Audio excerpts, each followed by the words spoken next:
Bien-aimés dans les Seigneurs, bonjour. Moi, c'est le pasteur Yann Gédéon Lungu. Je suis pasteur responsable de l'église Royaume des Dieux Maison de Prière. Nous sommes situés à UPenn Télécom et nous organisons des cultes au courant de la semaine, le mercredi et le vendredi à partir de 17h30 jusqu'à 19h30. Le mercredi, c'est pour des enseignements sur la doctrine chrétienne. Et le vendredi, c'est pour des moments de prière et des enseignements sur le combat spirituel. Et chaque dimanche, nous avons aussi des cultes, nos cultes de dimanche. Et chaque matin, nous organisons des moments de prière le matin pour permettre à ceux qui vont au travail d'avoir un moment de communion, de préparation de la journée, parce que vous savez que c'est très important de bien préparer la journée dans le Seigneur. Et aujourd'hui, nous sommes dans la série des enseignements sur le livre d'Esther. Cette série si importante que le Seigneur nous a demandé de faire pour édifier le peuple de Dieu sur la qualité du christianisme, parce que le christianisme n'est pas une foi ou une affaire de déclaration, une foi de déclaration tout simplement, mais c'est une foi démontrée. C'est une foi démontrée dans notre quotidien, sans ambiguïté, sans duplicité. Nous devions démontrer notre foi en Dieu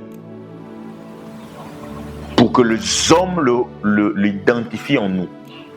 La foi en Christ n'est pas une affaire du mati-vu pour que les gens sachent que toi tu es chrétien. Non. La foi en Dieu, c'est vraiment une relation avec Dieu. Mais comme tu vis sur la terre, les hommes observent ça et voient, que tu es réellement en relation avec Dieu. C'est ça la foi chrétienne. Ça n'a rien à voir avec cette foi qui consiste à ce que les hommes sachent que tu es pasteur, que les hommes sachent... Non. Alors au fond, il n'en est rien du tout. Il faut vraiment que ta foi soit soutenue par une conduite et un style de vie qui correspond à la foi que tu confesses. Afin que les hommes à qui tu parles de la foi reconnaissent effectivement les dieux de ta foi dans ta vie de chaque jour. Que ces dieux-là soient identifiés dans ton style de vie et dans ta foi. Nous avons parcouru depuis le premier numéro, le livre d'Esther, où nous avons parlé de l'environnement et nous avons mis un accent sur l'entourage de personnes qui sont avec toi, qu'il fallait être très sélectif pour avoir un avantage sur l'ennemi, pour avoir une efficacité dans le combat. Il faut vraiment nettoyer son environnement spirituel. C'est très important de le maîtriser, cette chose-là, cet aspect de choses, de nettoyer son environnement spirituel. Et la deuxième chose, nous avons insisté dans notre deuxième numéro sur l'intimité qu'un chrétien doit entretenir avec son Seigneur. Vous voyez, quand vous n'avez pas d'intimité avec Dieu, ce vide-là est comblé par l'incrédulité, la peur, par toutes ces choses qui s'opposent à la foi. Esther, dans le livre d'Esther, comme nous venons de le lire, Esther 4, à partir du 13e, 14e verset, vous lirez, Esther est en train de dire lui-même que ça faisait 30 jours qu'il n'avait pas accès à la cour intérieure. Vous voyez? Et il y a beaucoup de chrétiens qui passent beaucoup de temps comme ça, sans avoir accès à l'intimité de Dieu, et ils vivent, et ils se réveillent, et ils mangent, et ils vivent, et ils se réveillent, mais ils ignorent complètement le plan que l'ennemi est en train de préparer contre leur vie. Ils ignorent complètement. Pourquoi? Parce qu'ils n'ont pas d'intimité avec Dieu. Parce que dans l'intimité de Dieu, nous recevons non seulement les informations sur le projet de Dieu pour notre vie, mais en même temps, nous avons aussi l'information sur ce que l'ennemi prépare pour empêcher que le projet de Dieu n'arrive, pour nous détourner du chemin que Dieu a prévu pour nous. Vous voyez? Et dans le troisième chapitre, nous avons insisté sur la mission, l'importance de connaître que nous occupons une position pour un but précis. Hein? Et par là, nous avons aussi insisté à la connaissance de la stratégie de l'ennemi. Parce qu'il faut connaître la stratégie de l'ennemi pour apporter la réponse qu'il faut à cette stratégie-là. Pour apporter la réponse qu'il faut. Si vous ne connaissez pas la stratégie de celui que vous combattez, il vous sera très difficile de le renverser, hein, de le défaire, de le vaincre. Il vous sera totalement difficile de le vaincre. C'est comme ça que c'est très important de bien maîtriser la stratégie de celui que vous êtes en train de lutter contre pour avoir toujours un avantage sur lui. Donc, connaître la stratégie de l'ennemi, mais surtout connaître le plan des dieux et la stratégie des dieux pour vous. C'est très important. Et là, nous avons insisté sur les activités spirituelles afin d'éviter de vivre un christianisme ritualisé où l'homme pose des actes sans même en comprendre le sens parce qu'il le pose car les hommes lui ont dit de le poser, mais l'homme pose des actes spirituels parce que Dieu lui a révélé les actes essentiels qu'il devrait poser pour la croissance de sa foi. Vous voyez, c'est très important de maîtriser cela. Et aujourd'hui, nous avons commencé notre message du jour par la fin du message de jeudi dernier. Assuérus donne ordre à Mardochée, à Esther, de prendre une loi qui permet à l'Église de se défendre. Et c'est ça. C'est là qu'on s'était arrêté le vendredi. C'est défendre. Il faut avoir une vie de prière pour se défendre. Il faut pas se laisser faire. Il faut pas se laisser faire. Il faut se défendre. Le christianisme, c'est ça. Il faut apprendre à se défendre lorsque vous êtes attaqué. À défendre quoi? À défendre sa foi lorsqu'elle est attaquée. Lorsqu'il y a des faux enseignements qui circulent gauche à droite sur la foi chrétienne, il faut défendre la saine et sainte doctrine. Il faut défendre la foi en Christ selon le fondement des apôtres. Toute déviation est une sémence de l'ennemi. Toute fausse doctrine est une sémence de l'ennemi. Il faut défendre sa foi de fausses doctrines. Je vais vous dire, je vais vous choquer avant de lire le verset du jour. Vous savez, la première menace de l'Église, c'est la fausse doctrine. Ce n'est même pas la persécution. La première menace de l'Église vient de tous ces gens qui se disent pasteurs, prophètes, docteurs, évangélistes, mais qui ne le sont pas et qui viennent avec de fausseté pour enseigner à l'Église et de conduire le peuple de Dieu à la mort. C'est ça la plus grande menace. Parce que ceux qui sont de l'extérieur, c'est facile d'identifier qu'ils sont une menace. Mais c'est ceux qui sont à l'intérieur qui sont le plus dangereux. Parce que lorsqu'ils agissent, ils agissent avec duplicité. On ne sait pas savoir, parce qu'un coup, ils viennent avec une petite partie de la vérité et ils associent ça avec un gros mensonge, comme leur père Satan a fait dans le jardin d'Éden. Une toute petite vérité et un gros mensonge, comme ça vous avalez la pilule et vous êtes mort. C'est fait. Ça en est fait de vous. Et donc, ces gens, ils sont la plus grande menace de l'Église. Et il faut lutter pour le renverser. Il faut lutter pour le renverser. Nous allons lire Esther chapitre 6. Je vais lire à partir du verset, je vais lire le verset 10 et le verset 13. Verset 10 dit ceci. Le roi dit à Aman, Aman donc c'était lui l'ennemi des Juifs. Pour la petite histoire, Aman est un Amalécite. Amalek c'est un des descendants d'Abraham aussi, mais qui attaqua Israël dès que le peuple de Dieu était sorti d'Égypte. Ils attaqua Israël dès cette époque-là. Vous savez, il y a des conflits qui existent avant votre création. Je vais essayer d'expliquer un peu l'histoire de Aman contre Israël rapidement. Ça va permettre de poser le fondement de l'enseignement de ces jours, comment il faut lutter et être conscient de l'imminence du combat et de la permanence du combat, et qu'il faut renverser l'ennemi. Amalek, comme je dis, Amalek c'est un des fils d'Abraham, et qui, lorsque Israël sortit d'Égypte, attaqua Israël en premier. Mais Israël n'était pas encore un peuple formé. Dieu n'avait pas encore fini de structurer ses peuples. Il venait d'être esclave. Et c'est ce qui avait énervé les seigneurs. Et lorsque Saoul va recevoir l'ordre de Dieu d'attaquer ses peuples et d'exterminer toute cette race, c'était pour prévenir le combat, comme notamment le combat avec Aman. Mais Saoul va épargner un certain nombre. Il ne va pas exterminer ces peuples-là. C'est comme ça que la race d'Aman va survivre. Et cette race d'Aman va se donner la responsabilité ou la charge ou la mission de détruire la vie d'Israël. Vous savez, dans la vie, il y a des gens qui se sont donné la mission d'oublier leur propre vie, mais de détruire votre vie. Il y a des gens comme ça. Ils se donnent pleinement la mission de passer du temps à vous détruire. Vous pouvez tout faire devant une telle personne. Vous pouvez chercher à devenir l'homme le plus gentil, l'homme le plus bon de la terre. Mais cet homme, comme dans son plan, c'est de vous détruire, il va vous détruire. Il va chercher à vous détruire. Et Amalek a commencé ainsi.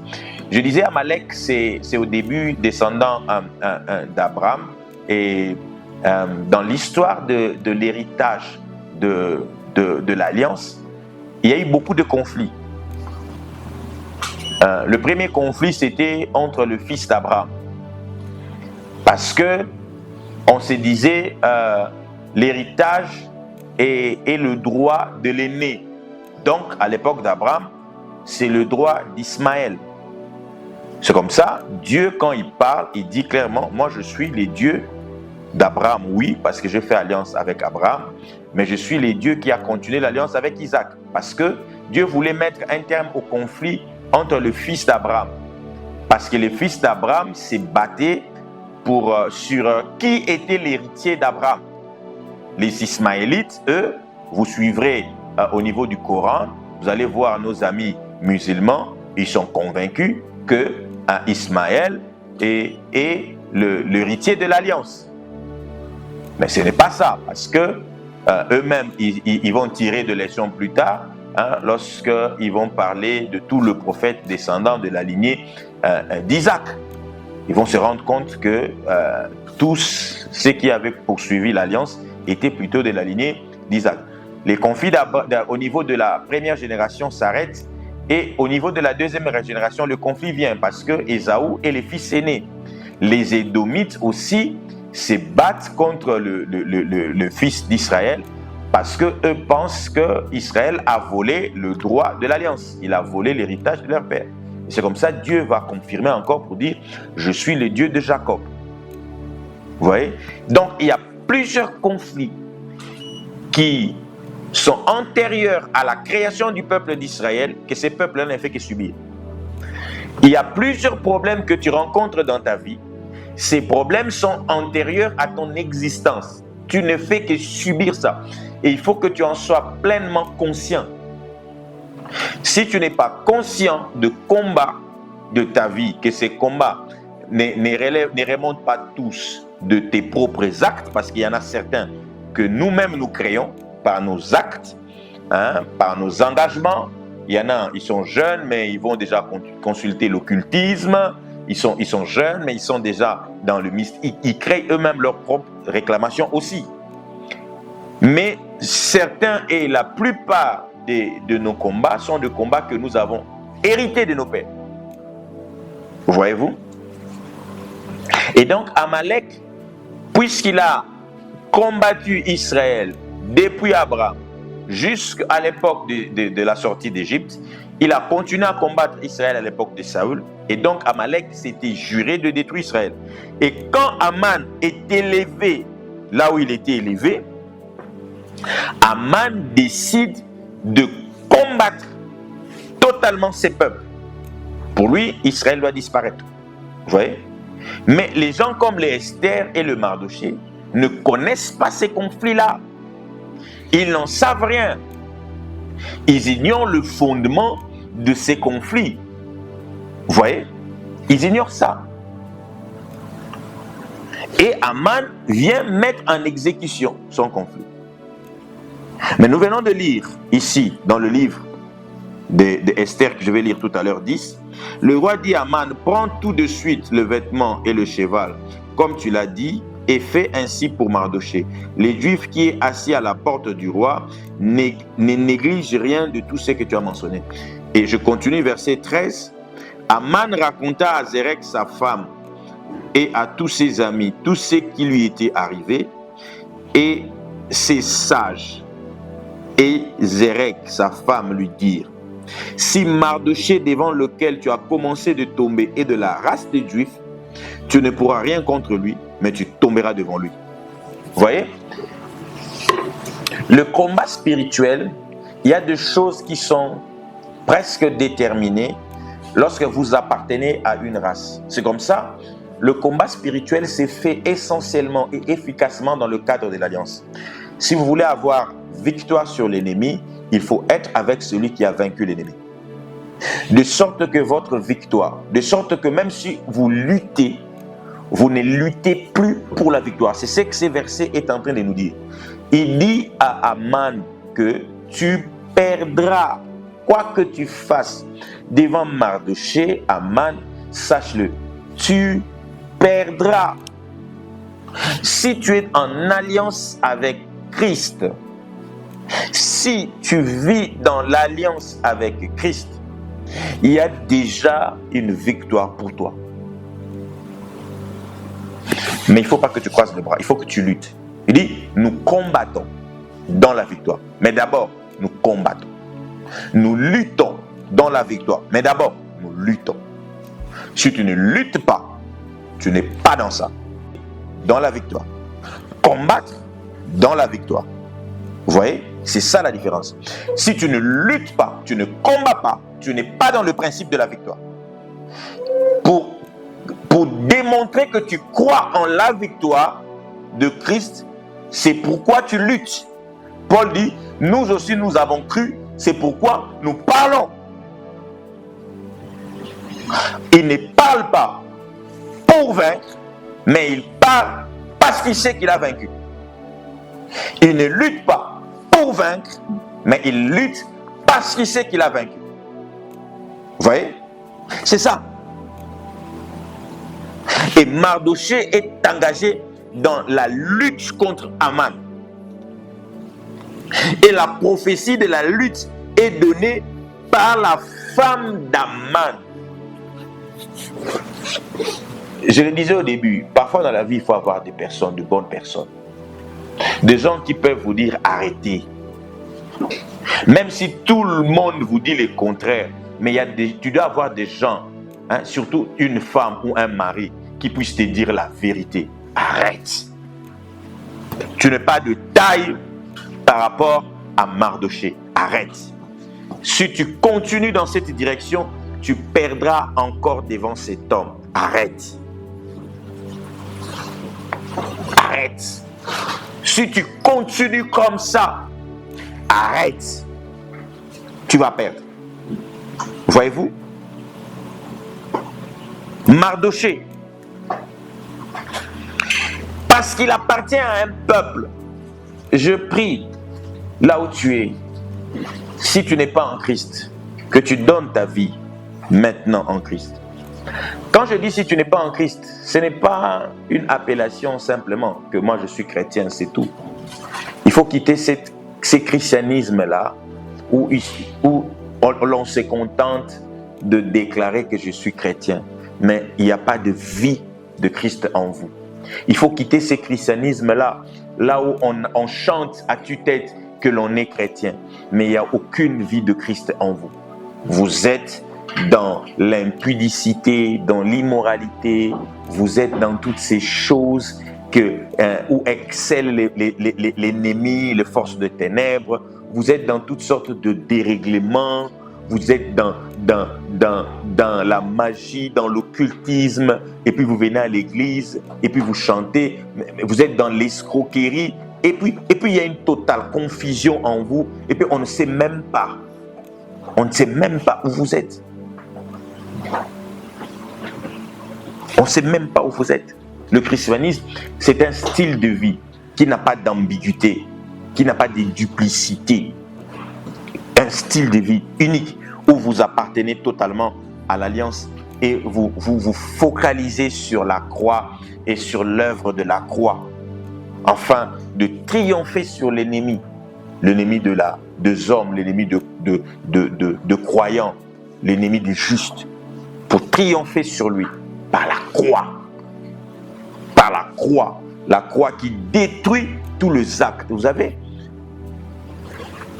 la victoire de Mardochée sur Aman a commencé par l'annulation ou la neutralisation de lois qui étaient prises contre le peuple.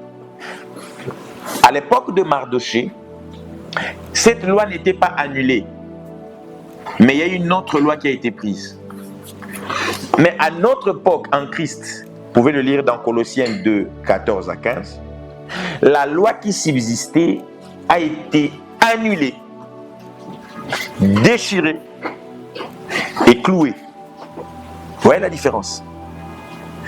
La loi qui pèse, si tu es en Christ, toute loi qui prévoyait ta destruction, toute loi qui prévoyait ton échec, toute loi qui prévoyait ta chute, toute loi qui prévoyait ta perte, toute loi qui prévoyait qu'otika la célibataire, vie mobimba, otika la stérile, vie mobimba, osa la malade, vie mobimba, osa la chômeur, toutes ces lois qui pesaient, otika la moto qui ndumba, vie mobimba, osa la namilangwa, il y a des lois comme ça, on lit quelqu'un dans la boisson.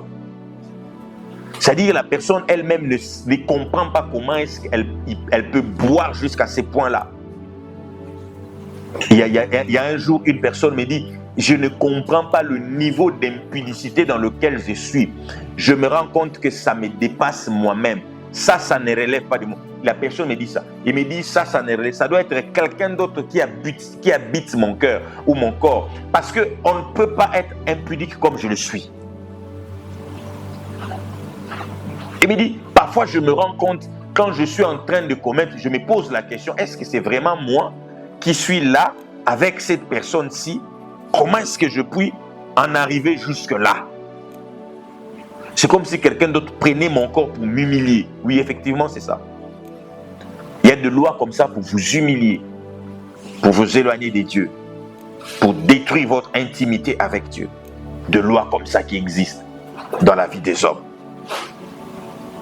Mais Christ déchire ces lois. Mais après la confrontation de lois, ça je dis, vous luttez pour la foi pour laquelle vous confessez, vous luttez contre les lois qui pèsent, mais il y a aussi la confrontation avec les prêtres, parce que de l'autre côté, ils élèvent Aman. Aman reçoit le conseil. Et je prie parfois à ceux qui pratiquent l'occultisme, le fétichisme et la sorcellerie, repentez-vous avant qu'il ne soit trop tard. Repentez-vous. Quittez le camp de l'ennemi et venez à Christ. Il vous pardonnera vos fautes. Il vous sauvera. Il vous détachera de l'alliance maléfique dans laquelle vous vous trouvez, qui a hypothéqué la vie de vos enfants. Des générations sont perdues à cause de vos alliances, vos pactes avec l'occultisme. Vous êtes dans l'occultisme et la magie. Vous êtes dans ces choses-là. Mais le Seigneur vous attend et vous tend la main pour vous sortir de là. De sorte que vous passiez de ce spiritisme-là, cette spiritualité négative qui détruit des vies, des familles, des destinées, qui détruit la vie des innocents, des enfants qui sont nés sans demander, juste parce qu'ils sont nés dans votre famille, ils sont détruits, les destinées sont compliquées. Nous recevons beaucoup de cas en tant que pasteurs. Nous savons quels sont les dégâts de l'occultisme et de la sorcellerie, du fétichisme dans des familles. Parfois, les parents sont obligés, contre leur propre volonté, mais à cause de l'occultisme, d'aller avec leur propre fille, parfois même avec leur fils. Des choses comme ça, en tant que pasteur, nous le traitons. De blessures profondes, des destinées abîmées comme ça, des familles. Les enfants ont grandi dans une belle vie, Mais aujourd'hui, depuis que vous êtes mort, depuis que le papa est décédé, comment sont les enfants? Une vie déréglée, une vie détruite, rien ne marche. Ils ne comprennent même pas comment est-ce qu'ils en sont là. L'occultisme a détruit des vies. Sortez de là, venez à Jésus. Il est tout puissant pour vous garder. Il est puissant pour vous sauver de là. Ne craignez pas l'occultisme. Votre papa, votre maman pratiquent l'occultisme. Ne craignez pas, sortez de là. Vous-même, vous pratiquez l'occultisme, mais ne craignez pas, sortez de là. Nous sommes là, nous allons vous accompagner. Et Dieu lui-même vous prendra en charge. Il vous aidera, il vous sauvera. Aman a refusé de quitter l'occultisme d'Amalek. Aman a refusé de quitter la méchanceté de son peuple. Et cette méchanceté d'Amalek a conduit Aman à se méconduire, jusqu'à s'en prendre à une race à laquelle il ne pouvait pas, lui, Aman, triompher. Il ne pouvait pas. Malheureusement pour lui, il n'a pas cru sa femme. Croyez maintenant avant qu'il ne soit trop tard. Croyez maintenant et venez à Jésus avant qu'il ne soit trop tard. Là, je m'adresse à vous qui êtes encore loin de l'alliance de Christ. Toutes catégories confondues. Vous tous qui êtes loin de Jésus. Venez maintenant à Jésus. Il vous donne la vie, la paix dans votre cœur. Il délivre vos enfants de toutes sortes de réclamations. Tout le pacte que vous avez eu à contracter, il va les annuler. Il va le déchirer, il va le clouer à la croix. Ces pactes ne porteront plus d'effet. Ne craignez pas. Croyez seulement en Jésus. Et venez à lui. Il sauve les familles. Il vous sauvera, vous et votre famille. C'est à vous que Dieu a adressé ça. C'est à vous que Dieu a adressé ce message. Il vous sauvera, vous et votre famille. Et nous allons voir à la fin, dans notre prochain numéro, quel était le sort réservé à Aman et quel était le nouveau style de vie des Mardoché et des Esther, afin de maintenir leur position dans la grâce, dans la présence de Dieu. Et c'est ça le but. Vous triomphez, non pas pour rétrograder. Vous êtes bénis, non pas pour rétrograder, pour vous maintenir dans l'intimité avec Dieu. Nous sommes arrivés à la fin de notre message de séjour. Nous vous donnons rendez-vous le mardi prochain. Toujours même heure, 21h juste, pour la fin de cette série d'émissions sur la reconquête de votre spiritualité, et avec pour livre le livre d'Esther que nous avons parcouru. Et je suis heureux d'arriver à l'avant-dernier numéro et d'annoncer les derniers numéros, qui est un numéro formidable qui va nous parler de comment l'intimité d'Esther a été développée et de comment est-ce que Esther a su asseoir non seulement sa propre royauté, mais aussi la sécurité de tout un peuple. Chers leaders en Christ, soyez comme ces Esther qui capitalisent leur intimité pour l'intérêt des autres. Dieu vous bénisse abondamment. Nous nous voyons à mardi prochain. Merci.